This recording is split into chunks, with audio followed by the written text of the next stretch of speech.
ગયા વખતે પરિણામ બહુ નીચું હતું, 7% જ પરિણામ હતું, 7%. અને દરેક વિદ્યાર્થીઓને આમ તો એ લોકો પ્રોફેસર છે આ બધા, બરાબર, તો દરેક પ્રોફેસર છે પોતાની રીતે બહુ એલિજિબલ છે અને બહુ ટેલેન્ટેડ પણ છે. એવું નથી કે અમારી સાથે જોડાય એટલે પાસ છે, અમે ક્યારે એવું નથી કહેતા.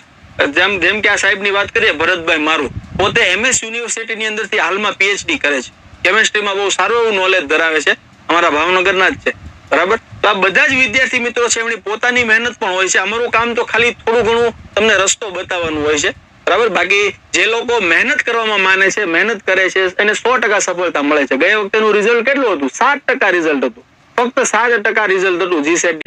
ગયા વખતે પરિણામ બહુ નીચું હતું, 7% જ પરિણામ હતું, 7%. અને દરેક વિદ્યાર્થીઓને આમ તો એ લોકો પ્રોફેસર છે આ બધા, બરાબર. તો દરેક પ્રોફેસર છે પોતાની રીતે બહુ એલિજિબલ છે અને બહુ ટેલેન્ટેડ પણ છે. એવું નથી કે અમારી સાથે જોડાય એટલે પાસ છે, અમે ક્યારે એવું નથી કહેતા.